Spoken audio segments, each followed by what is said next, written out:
Muy buenas noches, amigos, ¿cómo están? Nos encontramos aquí en un nuevo directo, en el canal de YouTube de Cristian Ceballos, Tu Propio Camino. Recordá que todos los viernes nos encontramos con invitados, o bueno, cuando a veces no hay alguien a quien invitar, pues hablando yo solito ahí con ustedes, que también lo disfruto mucho. Pero hablando de invitados, hoy me encuentro con una gran amiga que hace tiempo que no compartíamos un encuentro aquí a través del video. Me refiero a Sol, que ya la voy a pasar a saludar, y con ella vamos a estar recorriendo, o ella más bien va a contarnos toda la experiencia que durante este tiempo ha estado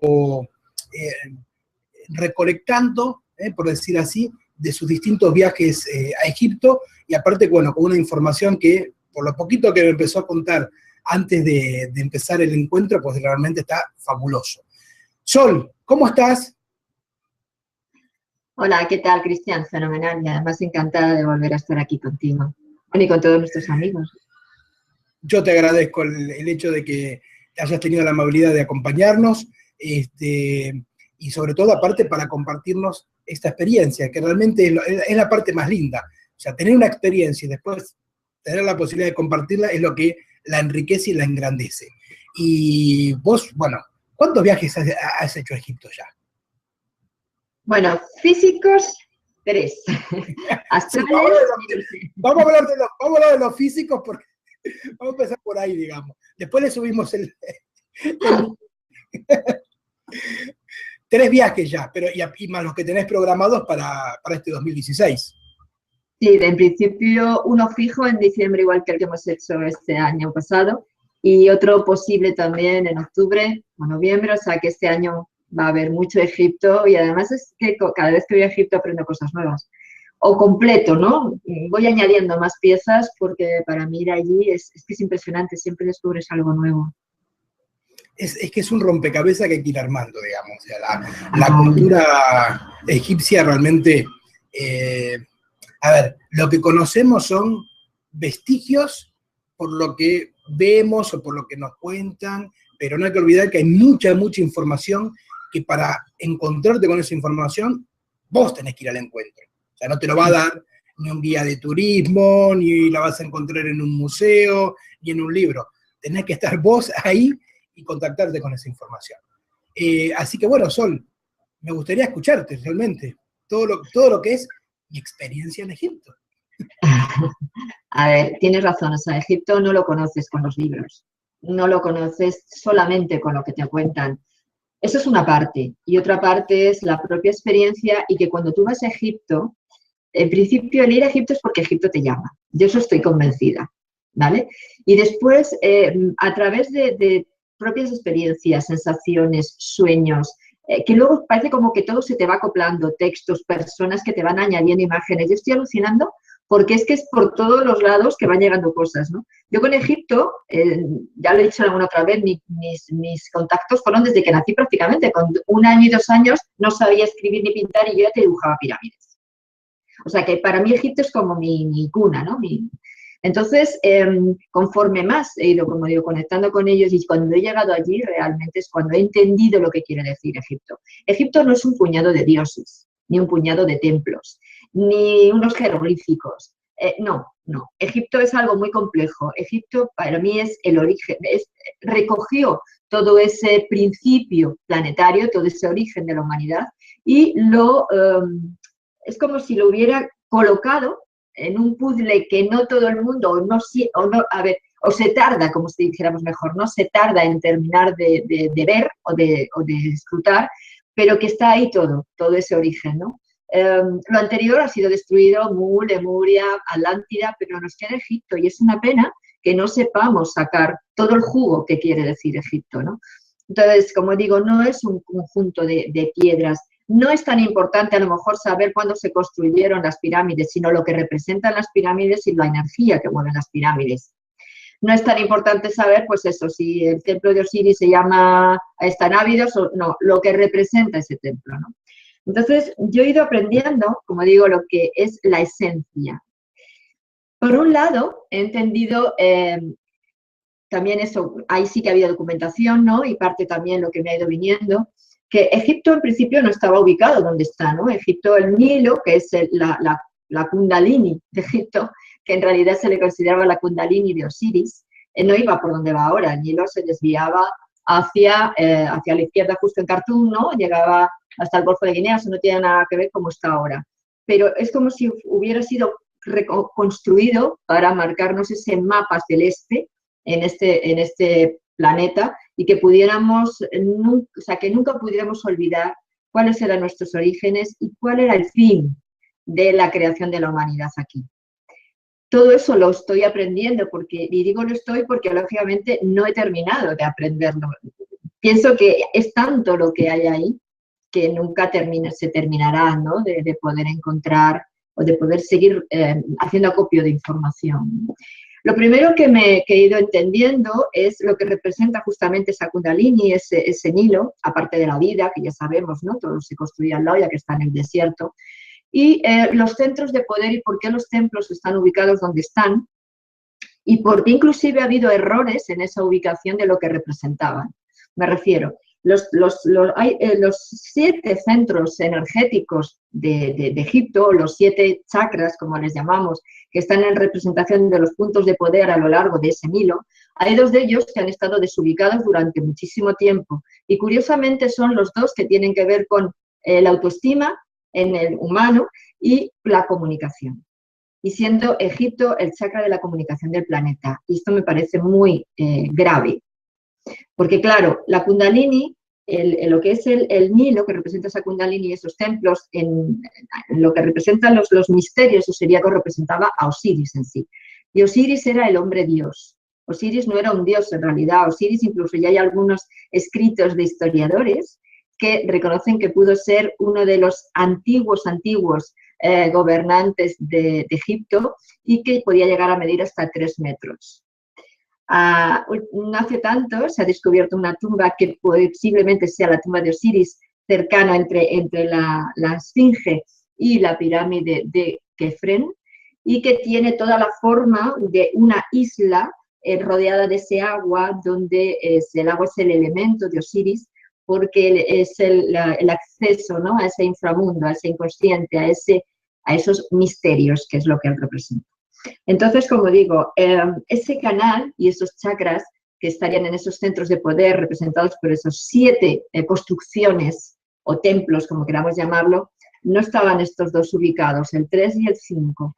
El 3 siempre se lo había colocado donde Hatshepsut, por el tema del ego, de que es la única reina que ha sido como faraona, y no tiene nada que ver en realidad. Y luego también lo han ubicado en Dendera y Ávidos, que tampoco tiene mucho que ver, porque no podemos tener un chakra por encima del otro, el tercero por encima del cuarto. Quiero decir, Ávidos y Dendera están mucho más cerca de las pirámides, que sería el 7º chakra, y sin embargo, Keops y Luxor y Karnak son el 4º y estarían por debajo, o sea, estaba mal ubicado. ¿Dónde está realmente este tercer chakra? Estaría en un lugar donde representa esa dualidad del plano mental que es común.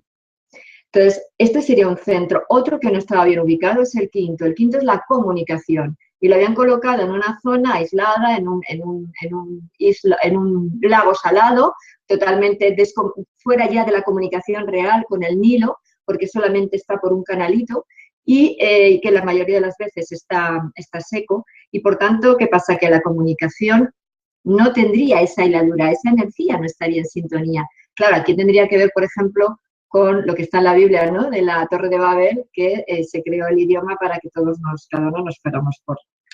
Muy simbólico. ¿Dónde estaría este 5º chakra? En realidad estaría en el punto central donde está ese reloj astronómico, o ese reloj cósmico y el reloj biológico que es Dendera. Ahí ya empezamos a conectar las energías. Esto es una de las cosas que me han enseñado, tanto el viaje anterior como este, a ir sintiendo esa conexión energética desde Ávidos que es la raíz, el principio, hasta las pirámides, las 3 pirámides, que representaría el 7.º chakra, que por eso son 3, porque son o las 3 fontanelas o las 3 meninges. Entonces, o los 3 cerebros que el humano tiene. Entonces, eso sería el primer punto, como te digo, Cristian, el empezar a reconectarnos con esas energías de base, que aunque están allí, pero cada vez que nosotros vamos a un centro de poder, se activa en nosotros el código que está en sintonía con ese centro de poder. Y eso nos lo explica el misterio, el mito, no el mito, el misterio y ese conocimiento profundo de Egipto, ¿no? ¿Qué es cada templo? ¿Qué es cada dios? Es una parte de nosotros, es una llave. Es una llave que nos conecta y nos abre con esa parte nuestra que al mismo tiempo nos abre a nuestro recuerdo, a ese principio que fuimos, ¿no? Entonces, cuando entramos en un templo no entramos en un edificio, entramos en un lugar donde la energía que lo formó o que en principio se aposentó ahí, se invocó y se desarrolló, es eso, esa llave para que resuene en nuestro interior y despierte. Claro, cuando hemos ido pasando por esos templos, y el grupo, que era este último grupo era muy sensible a todo esto, es que notaban cada uno cosas distintas. Es que han ido sintiendo en su interior esos pequeños despertares. Y eso es esa llave. Por eso el símbolo primario de los egipcios es la llave de la vida eterna, el Ankh. ¿Qué representa el Ankh? Sí. No, que es una cosa, después de hablar del Ankh, por el tema en un tema en sí mismo. Sí. Es que vos hablabas de la representación, de que en realidad Egipto lo que es una representación simbólica que tenés que aprender a incorporar en vos mismo, digamos. Y a nivel de representación, vos fijate que Egipto tiene en sí mismo como lugar geográfico de nuestro planeta, tiene primero una particularidad única, que no está en un punto geográfico en sí mismo. No lo puedes ubicar ni oriente, ni en occidente, ni en el sur, ni en el norte, porque está en el centro, digamos, ¿no? Eso es algo maravilloso. E inclusive, bueno, ya con el tema de las pirámides, ¿no? Que, en dónde están ubicadas respecto a esta coordenada geográfica. Y después, yo recuerdo, a ver, vos me ayudarás a ver si estoy recordando bien, que en el mito mismo de Osiris, lo que se encuentra es esta cuestión de que Osiris fue defragmentado, ¿no? O sea, si no me equivoco, en distintas partes. Y acá con esto que vos vas comentando, obviamente, lo primero que va surgiendo, la primera simbolización que uno encuentra ahí, es esta lógica de que vos estás desfragmentado, como en la representación de Osiris, y tenés que volver a juntar tus partes, digamos, ¿no? Y cada uno de estos templos, bueno, ahora lo irás contando bien con esta llave que vas mencionando, la llave de Ankh, que es un símbolo maravilloso, que lamentablemente después, por tener entre comillas la forma de una cruz, bueno, se utilizó para otras cosas, digamos, ¿no? Pero ese es otro tema eso. Pero me parece muy simbólico esto de tener que integrarnos nuevamente toda esa defragmentación que vamos teniendo, y en cada uno de estos lugares, además, ir encontrando esa vibración que te permite reactivar ese código que, bueno, que por motivos que tampoco hacen el caso ahora, están desactivados. Esta es la primera visión que me surge de esto que vas contando. Exactamente, es que el tema de los 14 trozos de Osiris, que también forma parte de ese mito osiriaco, ¿no? Es decir, de ese camino iniciático, cuando nosotros venimos desfragmentados, si es cierto. Y eso está simbólicamente representado. Hay una imagen que es un Ankh. La base del Ankh es la columna de Osiris, Yet, y encima está el bastón de Set. Ahí está la clave. Tenemos lo que es la representación del Ankh, que es el humano, la columna de Osiris, que en realidad en nuestra columna son 33 vértebras, que es el nivel crístico del ser, y ese bastón en el centro de Set representaría el que los defragmenta, pero en realidad representa nuestra sombra, todo ese camino que seguimos y todo ese proceso de alejamiento de nuestro principio original. Ese es el símbolo. Porque ahora para los egipcios no existe el mal. Perdón, digo, es que para llegar a la luz primero hay que atravesar la oscuridad. Digo, o sea, es muy simple eso. Perdón la interrupción. No, nada, para nada. Entonces, eso es así de sencillo, ¿no? Hoy, disculpa, me está sonando el teléfono. Bueno, no hay ningún problema. Si querés atender, pues adelante. No lo puedo contar. Entonces, la historia es esta, que nosotros cuando venimos desfragmentados, como te digo, ¿no? ¿Por qué? Porque todo ese proceso que ha habido y ese alejamiento de nuestro principio, de nuestro origen, de nuestra base, de donde estamos sujetos, ¿no? Tenemos que ir poco a poco entendiendo esto y recuperando lo que realmente representamos como seres divinos y humanos, las dos cosas. Por eso es por lo que para los egipcios, el hombre, a través del cuerpo humano, nosotros podíamos, según íbamos conectando con esas 14 partes de nuestro cuerpo humano, que ellos lo simbolizaban con las 12 articulaciones. Tenemos 3 articulaciones en los brazos, ya serían 6, 3 en las piernas, otras 6, ya son 12, y luego la 13ª, que sería la articulación del asentamiento que está en la base de la columna vertebral, de donde se asienta la kundalini, y la 14ª, que es la síntesis, cuando ya hemos trabajado todos esos 13 niveles anteriores, sintetizamos todo, estaría en lo que es la base del cráneo, la primera vértebra, que es el atlas, y que tiene forma como el ankh. Ahí, es por lo que en algunas estatuas ponen a Dios Horus, el halcón, abrazando la nuca, como si fuera en un estado de cópula, para decir que la luz entra dentro del humano para poder ayudarle a trascenderse de nuevo a ser Dios. Es la representación de esos 14 niveles que ellos lo representaban eso como un trabajo en nuestro cuerpo.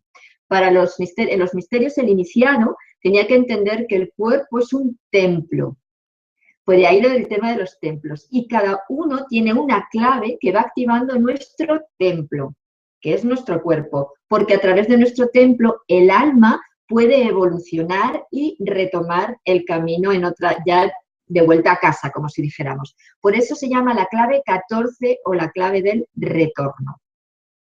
Es curioso, Cristian, que el tema de las 14 partes es una síntesis que fue en la época griega, pero en principio no eran 14, eran 42.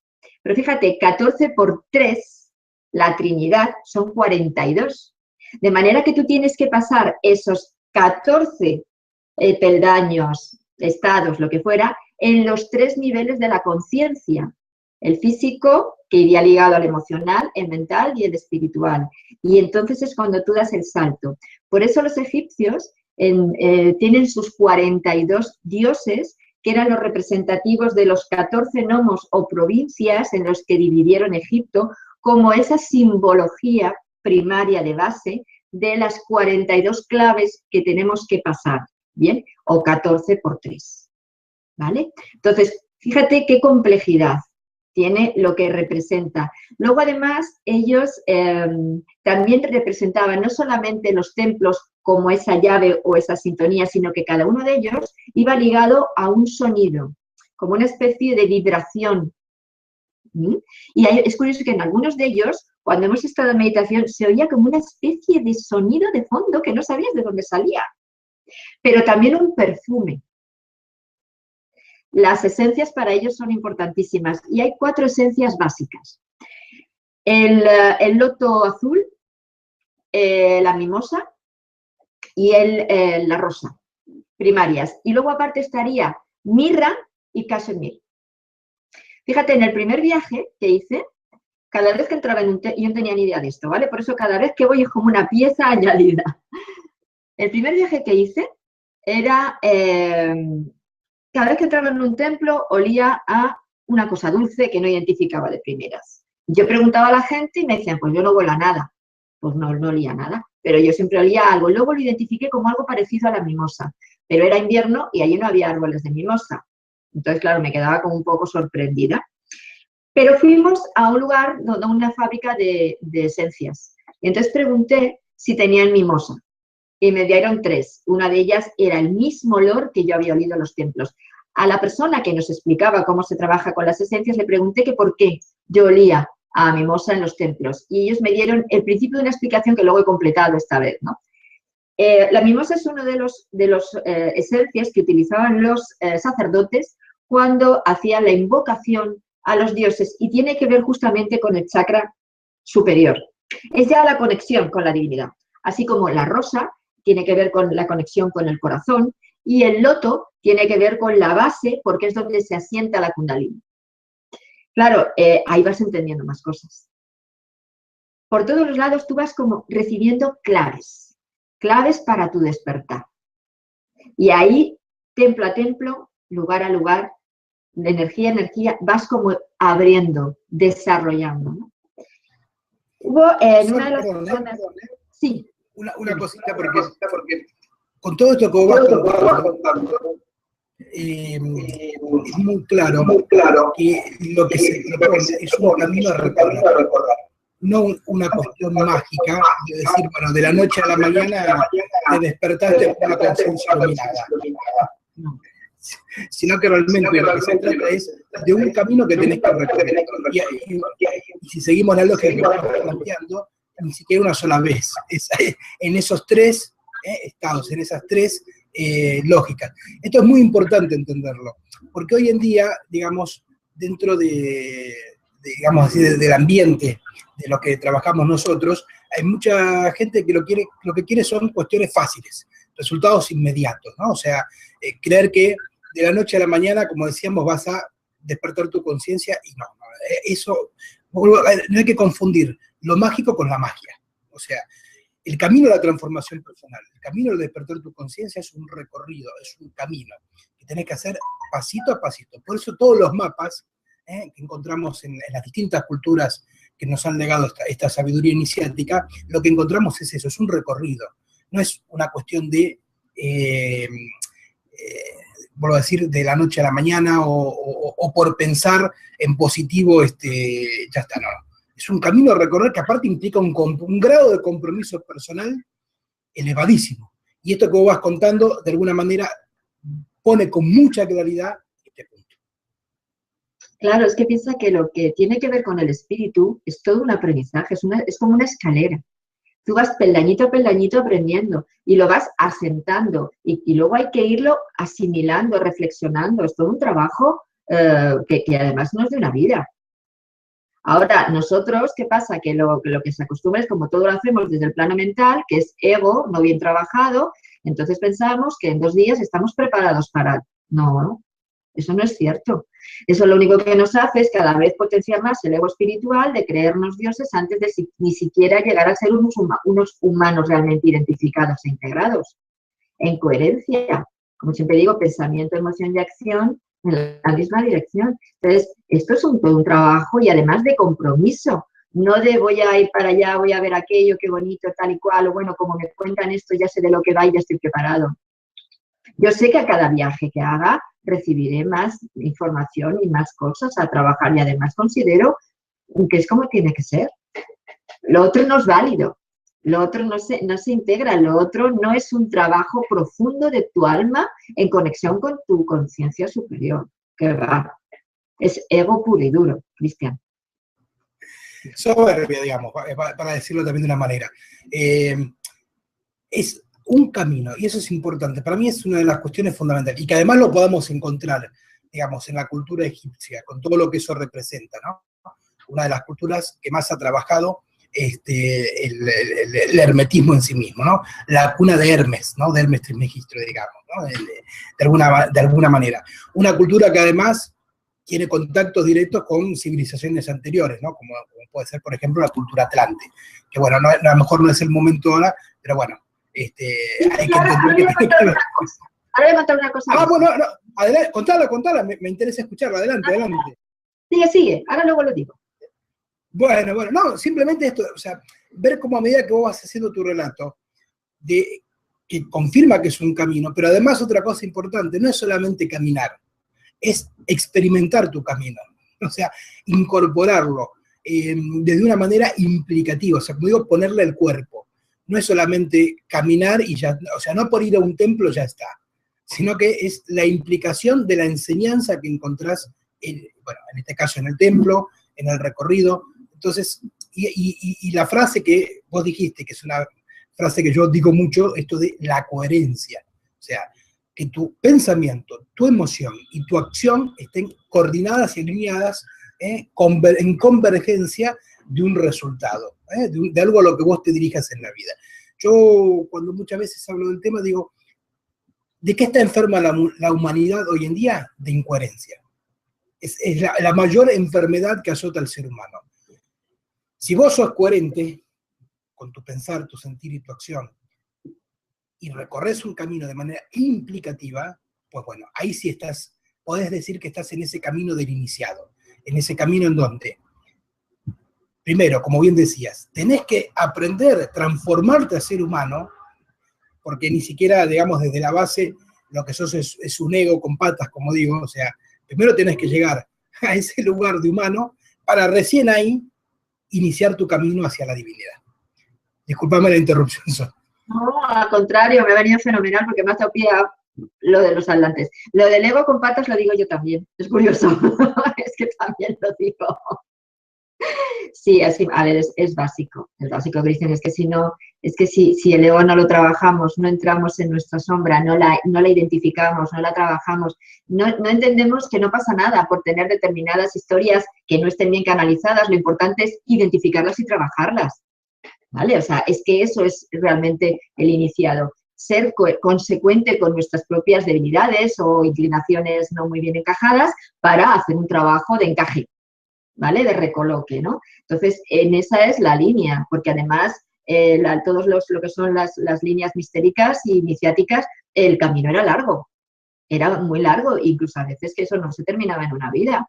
Pero claro, ahora es eso, cosas cortas y rápidas, así no podemos llegar, ¿no? Entonces, con el tema que habéis dicho de los atlantes, en el templo de Déndera está la que se llama la escalera de los atlantes. Es la escalera que sube por el templo hacia la parte de arriba, que es donde está realmente el Sancta Sanctorum del templo y la estancia donde está todo dibujado en las paredes de los misterios osiriacos. Ahí es donde tenemos el zodíaco de Déndera. Y esto era algo curioso porque el zodíaco de Déndera, cuando lo han estudiado, se han dado cuenta que el año no empieza en el signo de Aries como nosotros pensamos, sino el del Leo, que entonces estaba ubicado en ese 20-21 de marzo, pero el zodíaco empieza en la constelación de finales de Cáncer, principio del León.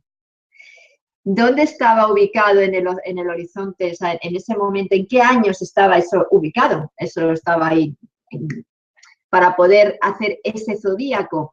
Pues entre los años 10.950 y 8.800 a.C., que está en correlación con la Atlántida. De ahí que esta escalera, que está todo lleno como de hombres subiendo en la pared, lo llaman la escalera de los Atlantes. Curioso, ¿no? Maravilloso. Curioso. Aparte, fíjate que decías lo de Leo, y hay un elemento fundamental que en la cultura egipcia, o en el legado, digamos, de los egipcios, pareciera desencajar, pero sin embargo es lo que más encaja, que es la esfinge. La esfinge que justamente... el saber que la esfinge tiene que ver con esa cuestión de Leo también te da la fecha de su construcción y hacia dónde está apuntando, digamos, ¿no? Claro, porque en ese mismo equinoccio de la época del 10.500 o por ahí, más o menos es la época donde se cree también que fue el hundimiento de la Atlántida y, por tanto, todos los cataclismos que hubo aquí en el planeta, el diluvio y todo esto, ¿no? Entonces, es curioso que en esa época han hecho investigaciones y han colocado el mapa celeste como estaba ubicado, y sí es cierto que la esfinge miraba hacia el este, a la constelación del León, justamente. En el lado contrario, en la constelación de Acuario, estaba la estrella Sirio ubicada justo sobre el dios que está en el templo de Teotihuacán en Bolivia. ¿Sí? Teotihuacán. No, Teotihuacán es en México. No, el otro. Bueno, el de Bolivia, el de Bolivia que tiene el dios sobre un... Mapunku. Ahí, pues justamente ahí estaba Sirio sobre el templo. Luego, eso sería la zona Leo y Acuario, que es este-oeste. Y luego tenemos en la zona del sur, teníamos en ese mismo cruz celeste estaría el Orión con las 3 estrellitas, y en el lado del oeste teníamos a Angkor con todo lo que es los templos que forman la constelación de Draco. Es curioso que se llame Angkor, un templo que está tan alejado de Egipto, y si lo desglosamos es Ankh, A-N-K, o la cruz de la vida eterna, Or, que representa a Osiris. Horus. Lo que quiere decir Angkor es Horus vive. En Camboya, cómo estaba todo hilado, ¿no? Igualmente que uno de los canales de la pirámide justamente enfoca hacia Zurban, que es una estrella de Draco, ¿no? Bien, entonces lo que decía con la Atlántida, es curioso que lo que me pasó, uniéndonos a todo esto, en una bueno, hay un dato que esto lo he apuntado y me gustaría añadirlo con lo del tema de las fechas, ¿no? Y esto lo he apuntado, lo tengo aquí escrito porque me parece interesante. Varios historiadores ya antiguos, aparte de Platón, Critias y Solón también, ¿no? Sobre todo Solón, que era un sacerdote de Sais, le narró a un historiador griego un relato sobre la Atlántida. Es curioso que él hablaba justamente de esta posición del león y que se levantaba en el horizonte en el amanecer justamente del año 10.000 antes de Cristo. Por eso es por lo que ahí se empezó el zodíaco de Dendera, o sea, lo que es el dibujo del zodíaco de Dendera. A Hathor, que se le dice que si está relacionado con la constelación de las Pléyades, con las 7 cabritas, en realidad en la historia egipcia y por los historiadores egipcios lo relacionan justamente con Orión, no con Pléyades. Ahí lo dejo también. Pero a lo que iba, cuando estuve en el Osireón, que está en el templo de Ábidos, al lado del templo de Ábidos está llamado Osireón, que es un templo mucho más antiguo. Su construcción es igual, porque es que es igual que templos que están en Bolivia y en Perú, no tiene nada que ver con las construcciones típicas egipcias. También hay otro templo que está al lado de la Esfinge, que también lo llaman el templo lemuriano, porque es que es igual que estas construcciones, tanto a nivel de piedras grandes como esa forma que es como si estuvieran como plastelina, ¿no? Que se van unas rodeando a las otras, las esquinas se van abrazando, es impresionante. Bueno, pues en el Osireón, como digo, estuve un ratito ahí meditando a ver si podía entrar astralmente al Osireón. Mi sorpresa fue cuando de repente me encuentro en una isla. Me quedé como, ¿qué hago aquí? Claro, no entendía nada. Porque sí, a ver, entiendes que por tradición a Osiris, como decía antes con la tumba, ¿no? Pues es como lo que es el sarcófago está en una especie de isleta rodeada por todo un canal de agua y luego rodeado por piedra, porque es como el acceso al inframundo. Pero claro, es que Osiris, por tradición dicen que venía de la Atlántida. Entonces, de ahí mi sorpresa, porque no tenía ni idea entonces, cuando me pasó, no ha sido este viaje, ha sido en el anterior.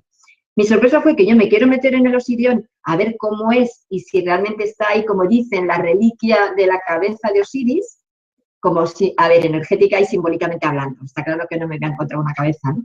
Pero a ver qué era lo que había ahí y aparezco directamente en una isla, que me volví corriendo porque me asusté un montón. Claro, ya luego analizando cómo era la isla, claro, me quedé pegada.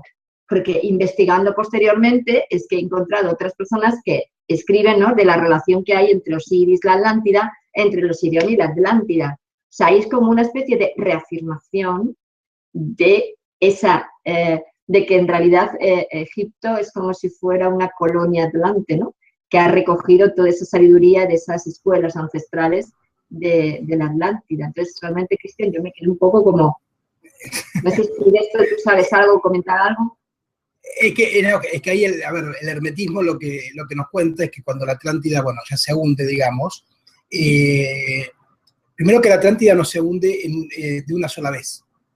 Recordemos que la Atlántida eran varias islas y en realidad se hunde en cuatro etapas, por así decirlo. y como la Atlántida era en islas, y lo que iban hundiendo eran esas islas, desapareciendo, los habitantes que estaban ahí migran, y de la Atlántida se producen dos grandes corrientes migratorias. Una es la que va hacia el Golfo de México, y se instala a través del Golfo de México, y es todo lo que hoy conocemos como las culturas mexicas, digamos, ¿no? Tanto la cultura maya como la cultura azteca, pero que originalmente era una cultura mucho anterior, que es esto de la cultura tolteca. Inclusive, si vos seguís la línea de la teosofía, ¿no? Cuando te ubica lo que son las razas raíces, y te ubica la raza atlante, y las subrazas raíces que tuvo la raza atlante, una de ellas es la tolteca, directamente, que son los que migran hacia el Golfo de México. Pero hay otra corriente migratoria que va mucho más allá, que pasando por toda Europa y pasando por el Tíbet, se instala en Egipto, directamente. Por eso es la relación que encontramos entre la Atlántida, más que un reflotar de su cultura, en la raíz misma lo que está es la raza atlante. Los primeros egipcios, a nivel de cultura, digamos, eran atlantes. Esto es lo que vemos a través del hermetismo. Claro, pues exactamente es la relación que hay, ¿no? Y curioso también, volviendo a la relación de la Atlántida y Osiris, ¿no? A Osiris se le representa un color verdoso en la piel, y ese color verdoso representa el renacimiento y la vitalidad. Él pasó a la muerte, trascendió a la muerte, ¿no? Como Jesús, por eso Osiris a Jesús siempre se le han relacionado. Pero según Diodoro, que era un historiador, explicaba que Osiris podía llegar a superar hasta los 3 metros, de ahí viene la idea, ¿no?, de que podía llegar a superar hasta los 3 metros. Otro aspecto también, se le consideraba como una deidad marina por la relación que tiene con el agua, no solamente porque es el elemento que ayuda a entrar, ¿no?, en el inframundo, sino que se le consideraba así porque venía de la palabra Wad-Yur, no sé si lo estoy diciendo bien, bueno, Wad-de-Yur, se escribe más o menos así, ¿no?, que indica mar. Esto es lo que le decían, que él entró en Egipto a través del Mediterráneo, del Atlántico al Mediterráneo, entró por la zona del delta, ¿no?, cuando ya se reconstruyó todo, y ahí es por lo que también investigadores, por ejemplo, como Hancock, lo relaciona con Viracocha, lo que estabas un poco también, ¿no?, un poco ubicando a Osiris, desde aquí es de donde lo relacionan con Viracocha, ¿no? También hay otro historiador que se llama Claude van der Leyen, es que el nombre está un poco complicado, ¿no?, que también relaciona el tema de las aguas con Osiris. Siempre todos los historiadores, desde antiguo hasta los más modernos, siempre relacionan a Osiris con las aguas y con ese trasvase, inclusive, como digo, de llegar a Sudamérica como tal. Y luego hay un cuento, que esto lo he sacado porque me parece importante por la relación de Osiris con Jesús, que ahí también luego Jesús, ¿no?, cuando fue también a hacer todo el pasaje, ¿no?, por los templos y todos los misterios zodiacos que él hizo en su aprendizaje y que luego trasladó a sus discípulos, que en realidad no los llamaba así, pero bueno, a sus hermanos, ¿no? También había un cuento que, ¿cómo le llamaban? Un segundito, Sí Osire, le llamaban el cuento de Sí Osire. Decían que Sí Osire, que quiere decir el hijo de Osiris o el hijo de Dios, decían. Esto es un cuento egipcio, ¿eh? O sea, está sacado de la historia en egipcio. Se dice que un personaje anuncia a sus padres el futuro nacimiento de un niño que será universalmente conocido por sus extraordinarios prodigios. No cabe duda de que estas circunstancias recuerdan un poco, ¿no?, al ángel con la Virgen María, ¿no? Y la confirmación del nacimiento de su Mesías, ¿no?, a José también. O sea que ahí está, a través de los sueños, ahí tendríamos esta unión, ¿no?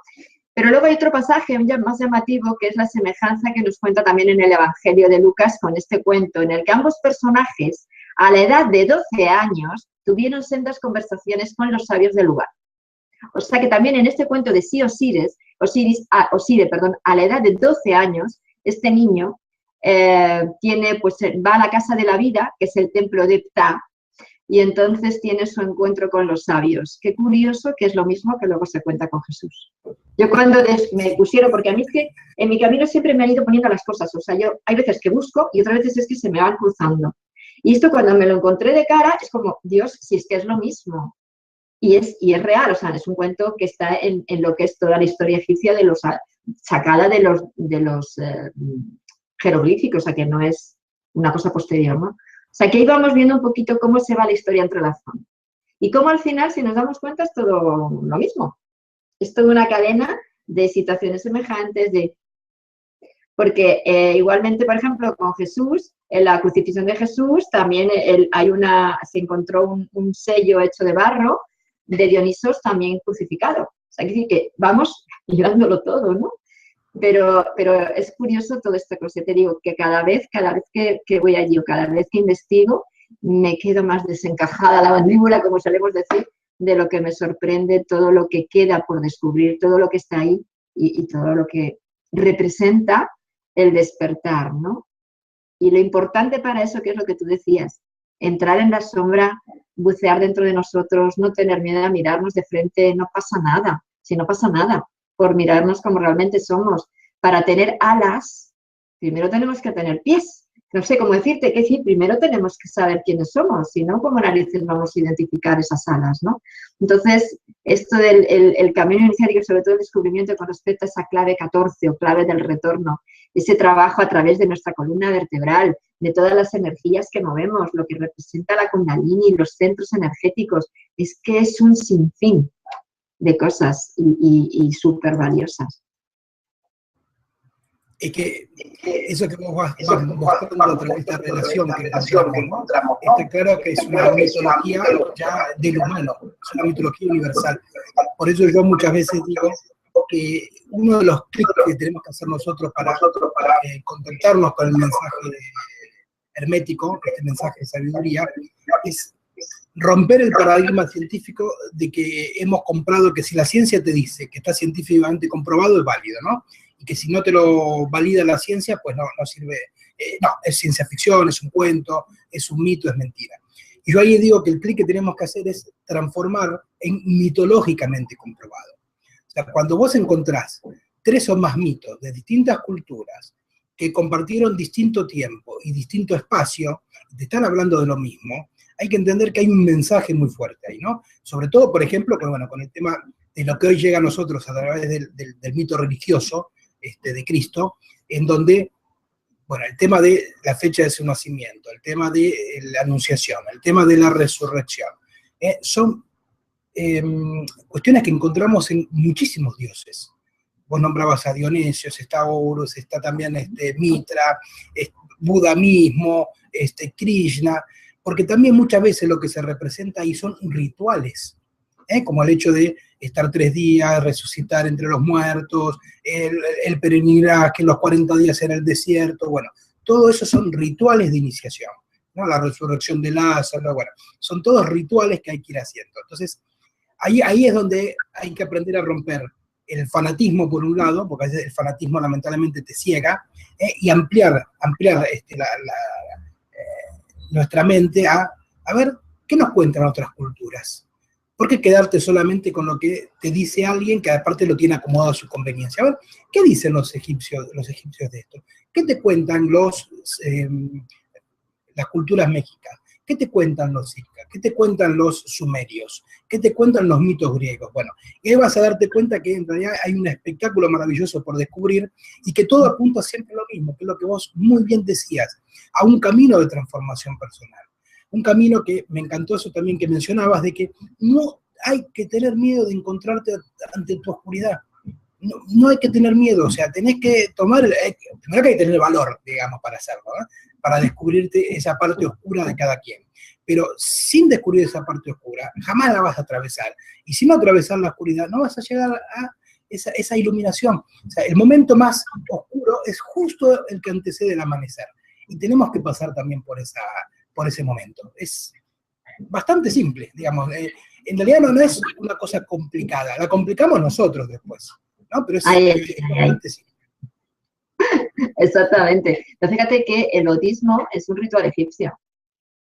El pan y el vino, el ceremonial del pan y el vino es egipcio. Luego lo han adoptado otros, pero es egipcio. Yo cuando empecé en este camino, hace ya 30 años, a los 3 o 4 años, siempre, aunque estuve con una persona que me enseñó lo básico, pero yo tenía, a través de mis sueños, me iban enseñando, y todos mis sueños no eran sueños, eran todos lúcidos con información que además yo tenía la costumbre de todo escribirlo, porque había muchísima simbología y egipcia, y tengo todo un archivo con todo aquello que ahora es cuando le estoy sacando más jugo y más sentido a todo eso. Y uno de mis sueños, que lo he entendido hace poco realmente, era que yo me veía en un desierto y entre mis piernas, entre mis pies, veía un escarabajo seco, patitas arriba. Entonces yo me miraba, claro, justo en el chakra de la tierra, abajo, entre mis pies. Y entonces yo lo cogía y la gente de mi alrededor me decían, está muerto, déjalo, tíralo, está muerto. Y le decía, no, no está muerto, solo está dormido. Y entonces veía que de la misma tierra del desierto, en una zona como si fuera horadadita, como de roca, empezaba a salir un río, pero era el agua tan cristalina que no era de este planeta. Era un agua, no sabría describirlo lo cristal que era. Y entonces yo metí el escarabajo en ese agua. Y el escarabajo se fue como engordando, como una esponjita, se fue engordando, además iba moviendo así, ¿no? Se dio la vuelta y entonces yo lo dejé en el suelo entre mis pies y él empezó a andar solito. Claro, me desperté, te puedes imaginar, ¿qué es esto? Claro, yo ahí vi lo que representaba el escarabajo, que es Kepri, que es la iniciación, representa la iniciación, lo que es el bautismo, el agua. Claro, pero hace no tanto, explicándolo, pues hablándolo con una persona muy sabia, que además fue uno de los primeros también con el que yo empecé en este camino. Le conté el sueño, digo, mira, no se lo he contado a nadie, quiero que tú me des tu opinión, ¿no? Porque yo estaba empezando entonces y entonces echó a reír y dice, qué sueño más simbólico y qué representación más clara de cuando tú empezaste tu camino iniciático. ¿Por qué? Porque el escarabajo representa la iniciación. En ti estaba aparentemente dormido lo que es tu conciencia de ti misma, porque todavía no habías despertado a ello. Pero hay algo en tu interior que tú sabías que sí, que no estaba eso muerto, que realmente no era más que un empezar a caminar.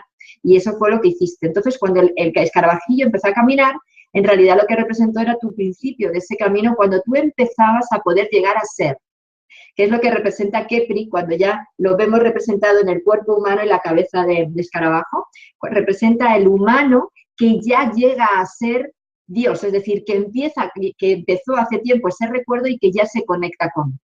Porque los dioses egipcios, cuando los vemos con sus caritas el animal o el símbolo y el cuerpo humano, representa la cualidad de ese Dios, de eso es lo que simboliza, esa clave, que ya el humano la ha integrado en sí mismo, ¿no? Entonces, fíjate cómo no hace falta tampoco tener a nadie que te guíe, porque todo esto a mí me iba viniendo a través de los sueños. Y ahí vemos la conexión que tenemos y no somos conscientes porque nos da miedo, porque lo queremos hacer desde el plano intelectual, porque yo qué sé, ¿vale? Pues desde entonces, años 80, hasta ahora es todo mi camino de trabajo y yo sé que tendré que seguir hasta que me vaya. Y hasta que retomes. Bueno, ¿no? Hasta que retome, claro, hasta que te vayas que retome, digo yo. Sí, adelante. No, con el tema de lo que decías tú de la sombra, ya hace mucho tiempo, daba cursos de cristales y trabajaba con la obsidiana dorada. La obsidiana ya sabes que tenía muy mala prensa, porque sí estaba utilizada para los cuchillos para sacar el corazón, todo esto era como una piedra maldita, ¿no? Y la obsidiana, sin embargo, es una piedra maravillosa, porque es maravillosa, tiene una grandísima conexión nos conecta con nuestra sombra y eso es lo que da miedo de la obsidiana, claro. Entonces yo conectaba con la esencia y me venía un mensaje. El mensaje que me vino con la obsidiana dorada es, hasta que tú no atravieses la sombra que te circunda, de tu ser interno, hasta que no atravieses tu propia sombra, que circunda a tu verdadera esencia, no podrás reconocerte. Claro, me quedé helada. Dije, ostras, hasta que no entres en ti, atravieses tu sombra, la identifiques, la trabajes, no puedes conocer la esencia pura, que es tu semilla, me lo representaban como la esencia dorada, por eso la obsidiana dorada sería como el símbolo, ¿no? Eso es lo que realmente eres tú. Pero hasta que no hagas eso, no hay nada que hacer. Bueno, Sol, a ver, ya llevamos casi una hora hablando. Realmente está más que interesante. Pero entonces lo que te propongo, obviamente, es seguir encontrándonos. De mi parte, me tomo el compromiso de generar encuentros con nosotros más seguidos, no dormirme en los laureles ahora e invitarte una vez por año, porque realmente me interesa mucho todavía lo que hay por hablar, que hay muchísimo. Además de toda esa conexión que vamos viendo, que hay entre la cultura egipcia y el mensaje hermético, que bueno, es parte de lo mismo, digamos. Sol, si alguien te quiere escribir, si te quieren contactar, ¿cómo lo pueden hacer? Sí, a través de mi web, www.solaimsa.org, o el correo electrónico de mi escuela, secretaría@solaimsa.org. También tengo un canal de YouTube, se llama igual, Solaimsa, o un Facebook, Solaimsa. O sea, todo Solaimsa, para que no haya así problema de confusiones ni de líos. Perfecto. Bueno, te deseo muchos éxitos en los viajes que vas a estar realizando este año, y como digo, abro la invitación a que sigamos recorriendo este tema. Así que bueno, muchísimas gracias por el relato de tu experiencia en Egipto, y bueno, y con todo lo que eso implica. Así que muchísimas gracias por acompañarnos. De nada, a ti, Cristian, cuando quieras, ya sabes, por aquí ando. Estoy abierta a lo que me propongas. Muchas gracias y un abrazo para todos. A vos, muchísimas gracias. Y para todos ustedes, ojalá hayan disfrutado tanto como nosotros de este encuentro. Y será entonces hasta el próximo programa, aquí, en Tu Propio Camino, el canal de YouTube de Cristian Ceballos. Hasta luego. Movido por ese mismo poder, el ser humano cree que por el hecho de tener una posición social, una raza, un color de piel o una creencia, cree que puede destruir a los que están más abajo o son diferentes, sin aparente argumento ni uso de razón. Un grupo pequeño pero poderoso que planea contra nosotros una gran conspiración. Nos han condenado a vivir en la opresión, malviviendo, sin aparente dirección hacia dónde caminar. Ponen obstáculos y no nos dejan ni pararnos a analizar. También eso, ahí sí que ha habido documentación, ¿no? Y parte también lo que me ha ido viniendo, que Egipto en principio no estaba ubicado donde está, ¿no? Egipto, el Nilo, que es la Kundalini de Egipto, que en realidad se le consideraba la Kundalini de Osiris, no iba por donde va ahora. El Nilo se desviaba hacia la izquierda justo en Khartoum, ¿no? Llegaba hasta el Golfo de Guinea, eso no tiene nada que ver como está ahora. Pero es como si hubiera sido reconstruido para marcarnos ese mapa celeste en este planeta, y que pudiéramos, o sea, que nunca pudiéramos olvidar cuáles eran nuestros orígenes y cuál era el fin de la creación de la humanidad aquí. Todo eso lo estoy aprendiendo, y digo lo estoy porque lógicamente no he terminado de aprenderlo. Pienso que es tanto lo que hay ahí que nunca se terminará, ¿no? de poder encontrar o de poder seguir haciendo acopio de información. Lo primero que he ido entendiendo es lo que representa justamente esa Kundalini, ese Nilo, aparte de la vida, que ya sabemos, ¿no? Todo se construye al lado, ya que está en el desierto. Y los centros de poder y por qué los templos están ubicados donde están, y por qué inclusive ha habido errores en esa ubicación de lo que representaban. Me refiero, los 7 centros energéticos de Egipto, los 7 chakras, como les llamamos, que están en representación de los puntos de poder a lo largo de ese Nilo, hay 2 de ellos que han estado desubicados durante muchísimo tiempo. Y curiosamente son los 2 que tienen que ver con la autoestima en el humano y la comunicación. Y siendo Egipto el chakra de la comunicación del planeta. Y esto me parece muy grave. Porque claro, la Kundalini, lo que es el Nilo, que representa... Yo te agradezco el hecho de que hayas tenido la amabilidad de acompañarnos, y sobre todo aparte para compartirnos esta experiencia, que realmente es la parte más linda. O sea, tener una experiencia y después tener la posibilidad de compartirla es lo que la enriquece y la engrandece. Y vos, bueno, ¿cuántos viajes has hecho a Egipto ya? Bueno, físicos... 3. Sí, vamos a hablar de los físicos, porque vamos a empezar por ahí, digamos. Después le subimos 3 viajes ya, pero y más los que tenés programados para este 2016. Sí, en principio uno fijo en diciembre, igual que el que hemos hecho este año pasado, y otro posible también en octubre o noviembre, o sea que este año va a haber mucho Egipto, y además es que cada vez que voy a Egipto aprendo cosas nuevas. O completo, ¿no? Voy añadiendo más piezas porque para mí ir allí es que es impresionante, siempre descubres algo nuevo. Es que es un rompecabezas que hay que ir armando, digamos. O sea, la cultura egipcia realmente... a ver, lo que conocemos son vestigios por lo que vemos o por lo que nos cuentan, pero no hay que olvidar que hay mucha información que para encontrarte con esa información, vos tenés que ir al encuentro. O sea, no te lo va a dar ni un guía de turismo, ni la vas a encontrar en un museo, ni en un libro. Tenés que estar vos ahí y contactarte con esa información. Así que bueno, Sol, me gustaría escucharte realmente todo lo que es mi experiencia en Egipto. A ver, tienes razón, o sea, Egipto no lo conoces con los libros, no lo conoces solamente con lo que te cuentan. Eso es una parte, y otra parte es la propia Kundalini y esos templos en lo que representan los misterios, o sería que representaba a Osiris en sí. Y Osiris era el hombre dios. Osiris no era un dios en realidad, Osiris incluso ya hay algunos escritos de historiadores que reconocen que pudo ser uno de los antiguos gobernantes de Egipto y que podía llegar a medir hasta 3 metros.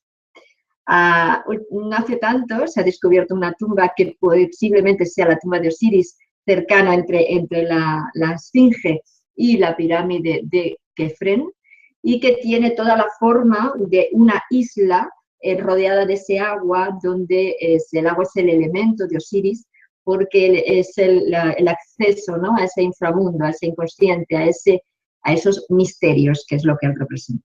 Entonces, como digo, ese canal y esos chakras que estarían en esos centros de poder representados por esos 7 construcciones o templos, como queramos llamarlo, no estaban estos dos ubicados, el 3 y el 5. El 3 siempre se lo había colocado donde Hatshepsut, por el tema del ego, de que es la única reina que ha sido como faraona, y no tiene nada que ver en realidad, y luego también lo han ubicado en Dendera y Ábidos, que tampoco tiene mucho que ver, porque no podemos tener un chakra por encima del otro, el tercero por encima del cuarto. Quiero decir, Ábidos y Dendera están mucho más cerca de las pirámides, que sería el 7º chakra, y sin embargo, Keops y Luxor y Karnak son el 4 y estarían por debajo, o sea, estaba mal ubicado. ¿Dónde está realmente el tercer chakra? Estaría en un lugar donde representa esa dualidad del plano mental que es común. Entonces, este sería un centro. Otro que no estaba bien ubicado es el 5. El 5 es la...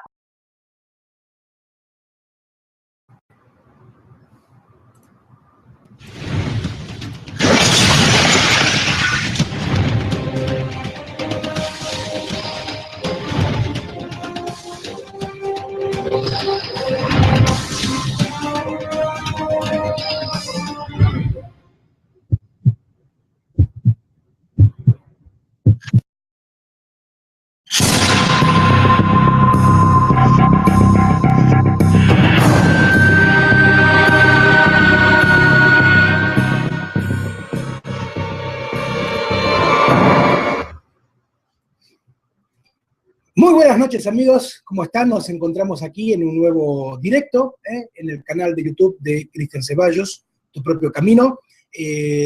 Recordá que todos los viernes nos encontramos con invitados, o bueno, cuando a veces no hay alguien a quien invitar, pues hablando yo solito con ustedes, que también lo disfruto mucho. Pero hablando de invitados, hoy me encuentro con una gran amiga que hace tiempo que no compartíamos un encuentro aquí a través del video. Me refiero a Sol, que ya la voy a pasar a saludar, y con ella vamos a estar recorriendo, o ella más bien va a contarnos toda la experiencia que durante este tiempo ha estado recolectando, por decir así, de sus distintos viajes a Egipto, y aparte, bueno, con una información que, por lo poquito que me empezó a contar antes de empezar el encuentro, pues realmente está fabuloso. Sol, ¿cómo estás? Hola, ¿qué tal, Cristian? Fenomenal, y además encantada de volver a estar aquí contigo. Bueno, y con todos nuestros amigos. Experiencia, y que cuando tú vas a Egipto, en principio el ir a Egipto es porque Egipto te llama. De eso estoy convencida, ¿vale? Y después, a través de propias experiencias, sensaciones, sueños, que luego parece como que todo se te va acoplando, textos, personas que te van añadiendo imágenes. Yo estoy alucinando porque es que es por todos los lados que van llegando cosas, ¿no? Yo con Egipto, ya lo he dicho alguna otra vez, mis contactos fueron desde que nací prácticamente. Con 1 año y 2 años no sabía escribir ni pintar y yo ya te dibujaba pirámides. O sea que para mí Egipto es como mi cuna, ¿no? Entonces, conforme más he ido, como digo, conectando con ellos y cuando he llegado allí, realmente es cuando he entendido lo que quiere decir Egipto. Egipto no es un puñado de dioses, ni un puñado de templos, ni unos jeroglíficos. No. Egipto es algo muy complejo. Egipto para mí es el origen, recogió todo ese principio planetario, todo ese origen de la humanidad y es como si lo hubiera colocado en un puzzle que no todo el mundo, o se tarda, como si dijéramos mejor, no se tarda en terminar de ver o de escrutar, pero que está ahí todo ese origen, ¿no? Lo anterior ha sido destruido, Mu, Lemuria, Atlántida, pero nos queda Egipto y es una pena que no sepamos sacar todo el jugo que quiere decir Egipto, ¿no? Entonces, como digo, no es un conjunto de piedras. No es tan importante a lo mejor saber cuándo se construyeron las pirámides, sino lo que representan las pirámides y la energía que mueven las pirámides. No es tan importante saber, pues eso, si el templo de Osiris se llama Estanávidos o no, lo que representa ese templo, ¿no? Entonces, yo he ido aprendiendo, como digo, lo que es la esencia. Por un lado, he entendido